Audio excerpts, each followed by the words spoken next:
He has arrived and we're excited because he is now here in the studio. It's exactly 25 minutes before the hour of 2. So in the studio, I am joined by one of, I think he's now the famous entrepreneur in town. His name is Mambo Ndimambo. Mambo Ndimambo, what do you say? Tinofana nekuti matitsika unas. Aiwa ndizvozvo. So tingangoda kuziva kuti Mambo Ndimambo ndiani chaiye. Mambo Ndimambo ndi college Odera. Okay. College Odera. Akazvarwa Waseke. All right. All right. Akakurira kuMfagosi. Okay. So makanyatsodzidza kupi uye makanyatsotsotanga zvebusiness rini? Ndakadzidza kuMfagosi kurumbira primary school. Ndikaenda kuMfagosi I3. All right. Ndikazoenda kumasvingo. Zvebusiness ndakatanga 2020. 2020. Alright. Chii chakanyatsokudraivha kuti muzonyatsotanga kuita venture into business? Ndoga ndichitaura kuti inini I was inspired by poverty. Makuriro atakaita, mararamiro ataita, ndoakaita kuti ndizoda kutanga zvebusiness izvi. Ndofunga ndoga ndichitaura kuti takatanga nemafoni 2. Alright. Ini namadhamu yangu. Alright. Pazvatofamba zvakadaro. Alright. So pamakatanga ndezvipi zvezvimwe zvezvimingampinyi zvamakasangana nazvo pakutanga semunhu akatanga nemafoni 2 then muchizo upgrade kusvika pamuri nhasi? Taisangana nezvakawandisa. Ndofunga munoziva kugeto patakatanga ne2 mafoni akabva atengwa. Saka tasina kana lingi yekuti tohodha kupi. Saka tatangotorawo mafoni kumatsotsi. Chihodhawo kumatsotsi. Munoziva kuti mapurisa anenge achingozvitsomutsomu. Saka zvakaoma. Alright. So mungatudzowo here one moment yekuti mungati apa zvinhu zvanga zvanyatsooma apa muchida kunyatsoti business rebooste? Pazvanga zvanyatsooma ngati patakatengesa mafoni 2 yangu neyamadhamu takatomboita time tisina kana kuti totengesa chii. Madhamu ndopakatanga zvemapotatoes, ndopakatanga kutengesa mapotatoes. Svika tazowanawo mafoni iwewo newakomana mari yemapotatoes iyeyi tikatanga kuhodha kuti spina. Alright, muchispina kuti mari inambe ichiwanda. Okay, that's really interesting. So far I know mune brand ramunonyanyomhanya naro pamafoni. Mungatitsanangurira kuti chii chakazosakisa kuti inini mumhanye ne-that particular brand, kuti inini ndonyanyofocasa nemafoni aya ebrand iri? Alright. Yeah, Google Pixel. Ndo mhanye nayo because chinhu chandakaona vanhu vanofunga kuti iPhone neSamsung neHuawei ndo mafoni, but ndakaona kuti ndakatanga ndagugula ndikaona kuti foni inokwanisa kuita zvakati nezvakati ndehipi. Ndisati ndatombopinda mairi ndaitoshuvira kuti foni ichaita we, because ndakaona kuti inoita zvinhu zvakawandisa zviri more kudarika maiPhone, maSamsung zvese nemaHuawei. Ndopandabva ndati foni izvi ndakuitsvaga ndombotanga nomboishandisa. Saka ndabva ndatanga kutomboshandisa Pixel 6 Pro. Ndopandabva kuti foni zvaitoti foni hombe indoshandisika, ende kana even ndanda kuti ndane 6 Pro ndakutora kamera ndichitokompita nemuna ne14 Pro Max itoona kuti aitokundwa tira ne S24 out. Ndikati brand iyi ndiri kumberi, what modes kumberi dzacho. Saka ndopandabva ndazoti ndava chitsvaga link rekoko cheko. Alright. So ma-products amunotengesa or maphones amunotengesa anenge atori original here? Because toziva kuti pakutengesa mafoni kune mamwe ari ma-refurbs, mamwe atori ma-fake ekuti vanhu izvezvizvi ukatoudza munhu kuti uda kutenga foni anenge achitya, anotokudza kuti wanyatsomeka sure kuti waita information chaiyo yekuratidza kuti foni yawo uchanotenga ukunotenga the original phone. Akasangana vanhu vanovhiringika pawedhoti refurb neoriginal. vanhu vanofanira kuva marefab asi maoriginal. Alright. Anika kana zvinzi chinhu chiri refab mira kuti chinhu chakusagadzirwa. For example kana kuti tikatarisa hakuna kwachatarisa kuona iPhone 15 Pro Max ichidzika inenge iri brand new, anenge ari marefab. Saka vanhu vanobva kuota series zvamai wedu kuti refab vabva fuka kuti refab imitation kati chinhu isi original. So chinhu chakusagadzirwa but chiri original. Ndopandapa example tikati ndobva kana kuti imba kana kuti mota ikarenovhetwa kana ikarovera kana ikakwesherwa ikaitwa panobiti ikabva yaitwa display inenge yatoo refab hazvizoti haisi original. Alright. Saka ndopanovhiringika vanhu. Pane musiyano uripo pakati pe-refab, brand new ne-imitation.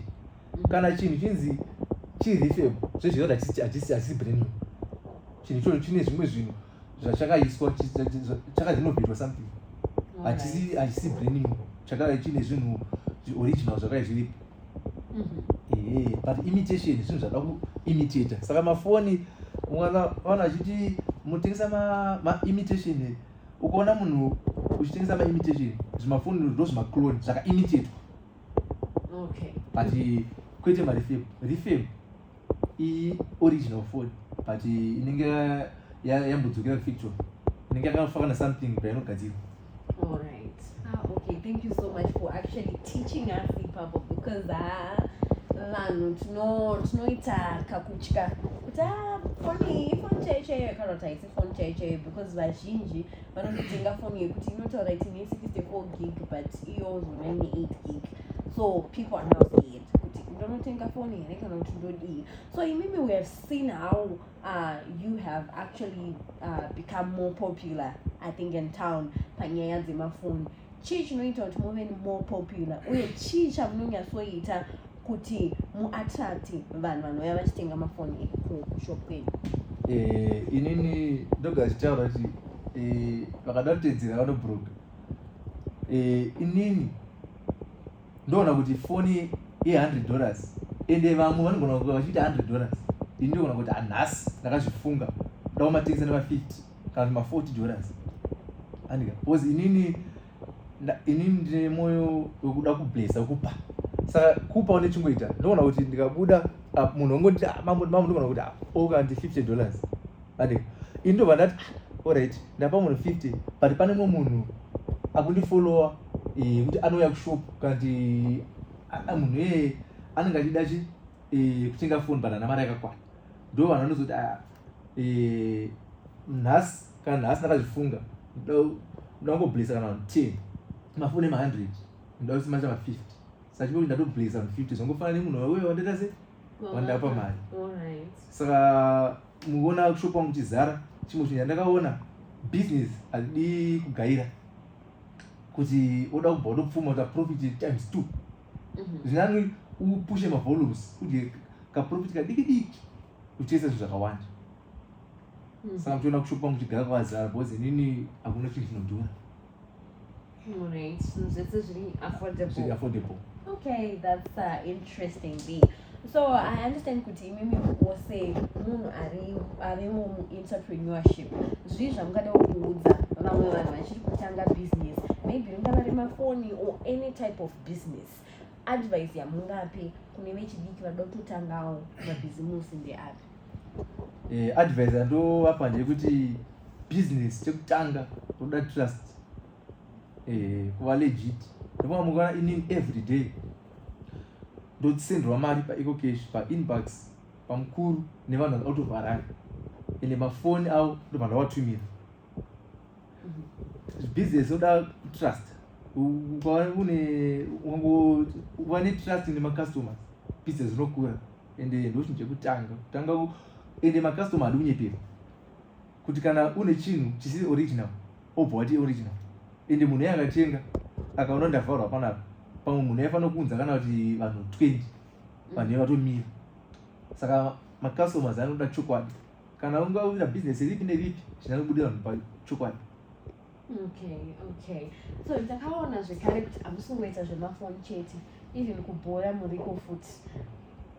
makazotanga rini kuita zvebhora, or maybe makagara here muri someone anofarira kutamba bhora?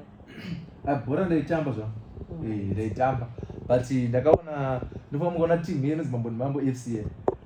Vanhu vandakakura navo itimu rakakura naro mufakosi, vandaigara mufakosi.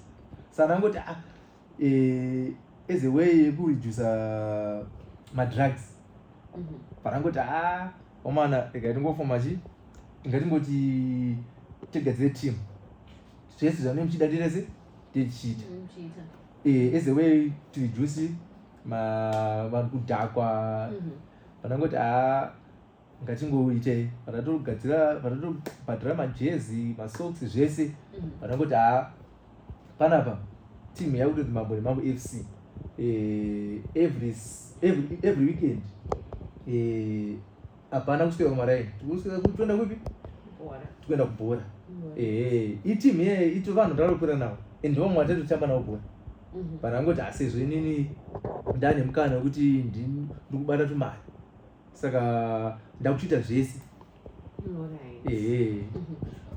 Saka mune here mamwe maplans netimu yenyu yekutoti nerimwe gore tozotoiona uya muPremier Soccer League, or ndezvekungoti imimi mukwanise kubatsira vamwe venyu muchitambawo nevamwe venyu kuti pareducike issue yedrug and substance abuse? Aiwa, tori maplans yekuti ndofunga mukuona pekutanga ndaimbotanga ndichingoti ndezvengonakirwa pandikuona timu yacho haistombodyika, ingorova matimu ese ingorova. Saka ndikutofunga maplans kuti totoregister madivision 2, tozokwanisa kuzoti tozotengawo bhazi redu kana chikombi chedu, takutotsvagawo masponsor, takuzopindawo kana kuti muPremier. Okay, that's interesting. So if you're just tuning in, this is Pachikomo FM and we are talking to Mambo Mambo. If you go on social media, I think you always see Mambo Mambo. And he will be actually selling them at a very, very affordable price. And we also have a football club, Mambo Mambo FC. If you've also followed him on social media, you can actually see he's always updating, each and every time updating people so which is something that is interesting. So for now, my drugs and substance abuse, I understand kuti mataura zvakanaka kuti makaronga emimi kuita football club yamava kuita izvizvi, ndezvipiwo zvimwe zvamuri kuita? I think mwataura kuti makakurira kumufakazi. We've also seen kuti kumageto kunewo issue dze-drug and substance abuse dzakanyanya. Munowo here zvimwe zvirongwa zvamuri kuita kubatsiridza nharaunda yenyu kuti vechidiki vasarambe vachiita zvemadrugs? Aiwa, zviripo. Ndofunga mungoona ndakambopinda futi mune zvemusic, saka tichitoscouta matalents evana. Toona kuti nhasi tikuita kana kuti show kana kuti pasapasa, toti vane zvipo zvekuimba tovapa platform woimba, tikaona kuti uyu ane chipo, studio tokulingisa nemaproducer, tokubhadhara maproducer, ukaoneko tokupushira zvese mavidhiyo tokuitira, ukaono aiwa ukazobudawo zviva kuti izvi madrugs izvi, kana wanga imbofocasa nemadrugs izvi zvofocasa nezvemusic. Saka munozoramba here muchiita continuous monitoring yekuti munhu amapusha ari kuramba achifamba mugwara rakanaka here? Because toziva kuti kumusic ikoko ndokumwewo kunonziwo kwakawanda nhau dzemadrugs as well. Hatizomonita zvedu izvi, tita kutongosiyiwa vamwe, tita kutotsvagawo vamwe, tikaona wasvikawo palevel rekuti hatisati haizvezvi wakuzviitira pamwe wana manager ndiye akuita akumonita. Okay. So sezvo takupedza chirongwa chedu, ndapi mashoko amungade kusiyira vechidiki vari kuplanawo kupinda mubusiness kuti vangakwanisawo kuita, uye kuti vangakwanisawo kufamba negwara ripi rakanaka rekuti vanoziva kuti alright, ndikatangawo business ndakadai so zvinhu zvinofambawo zvakadai?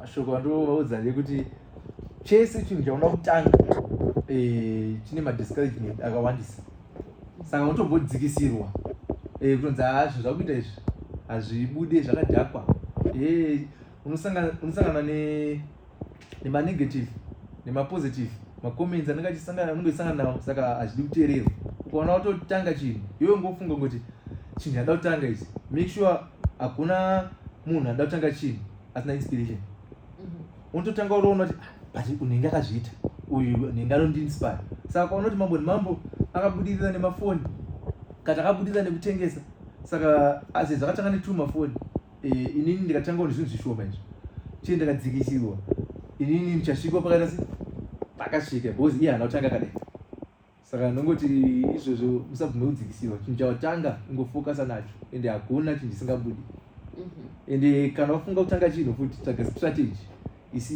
iri unique yakasiyana nevamwe yekuti unokwanisa kupinda paspotlight. Alright, aiwa tinotenda nemashoko enyu makukutu chaiwo.